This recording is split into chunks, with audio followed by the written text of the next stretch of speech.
Dans cette capsule, on va voir un autre problème de synthèse très intéressant parce que ça va nous renvoyer vers des changements de variables et on va étudier de manière simultanée deux modèles et avec des changements de notation, pas toujours x, pas toujours y, très intéressant comme exercice.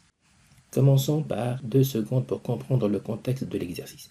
On a deux variables, ici c'est la variable t, ici c'est la variable y. Juste au niveau de la calculatrice, la variable x prend t et la variable y prend toujours le y. Soyez quand même attentifs à ce détail. La variable t représente un temps avec l'unité année. Donc on a une série sur 6 ans. Et la variable y représente un montant, c'est une valeur de revente en centaines d'euros. Donc 90 dans le tableau doit être multiplié par 100 pour chercher le contexte, c'est-à-dire 9000 euros. Voilà l'idée. Première question, pas de calculatrice, c'est juste une observation rapide de notre tableau. Je vois que ma variable t augmente, donc c'est une logique croissante de t, et y, c'est une variable décroissante. Ça diminue. Donc la tendance est décroissante. Deuxième question, cette information aura-t-elle des conséquences sur la pente, sur le coefficient de corrélation? Oui, la pente sera négative. Le coefficient de corrélation R sera aussi négatif. Pour le nuage, passez à la calculatrice pour avoir un premier visuel. Bon, je fais vite tout ce qui est encodage, je l'ai déjà fait. Ma série T, c'est X, donc c'est L1, Y, c'est L2. Je passe à tout ce qui est graphique. Le nuage est activé. Je passe à Zoom 9. Voilà, j'ai un nuage. J'ai l'impression que c'est linéaire, c'est une tendance. Donc j'ai des points peut-être alignés sur une droite, peut-être alignés dans une logique exponentielle décroissante. Quelque chose de ce type. Est-ce que l'ajustement affine est pertinent? J'ai l'impression que oui. Sinon, je dois juste expliquer que peut-être c'est une tendance exponentielle. Donc, c'est votre façon d'interpréter la courbe. Je passe à E. On me demande l'équation. Je passe à la calculatrice. Calque. C'est la régression linéaire. X qui était dans L1, c'est bon. Y dans L2, c'est bon. Je calcule. J'ai une équation.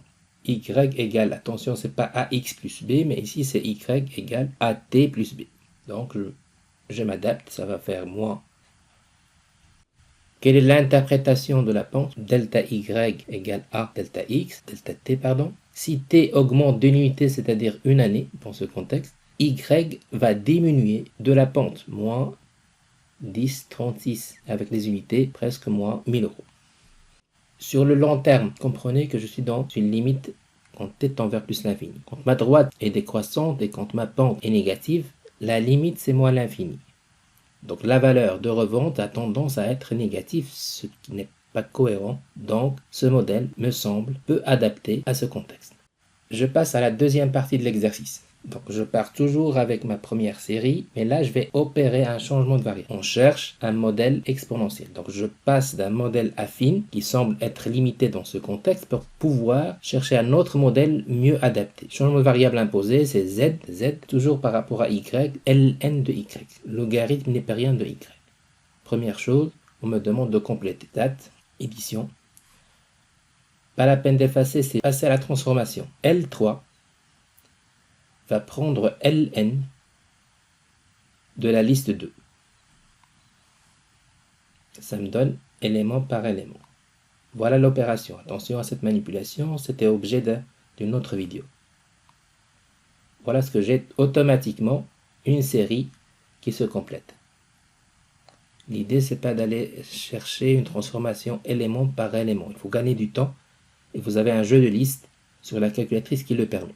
On vous demande maintenant une équation de régression linéaire de z par rapport à t. Stat, calque. Attention, là, il faut changer des choses. On vous demande l'équation de régression entre z et t. Donc ce x ne change pas. Par contre, ce y, il va prendre la liste numéro 3. Je calcule. Je vois que moins 0,2t plus 4,5. Maintenant, c'est une déduction. C'est très clair, c'est un changement de variable. On passe de z égale ln de y. On va isoler y, donc ce qui donne y égale ez. Et je remplace, donc y égale e de moins 0,2t plus 4,5. J'ai bien le résultat. Dernière question, c'est toujours la même chose. sur 10 ans, je calcule.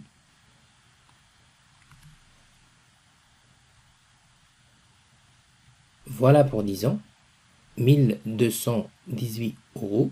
Ça me semble logique, ça me semble cohérent. Et si je passe à l'infini pour le modèle, ça va faire 0. Donc le modèle est plus intéressant, plus adapté au contexte donné au départ.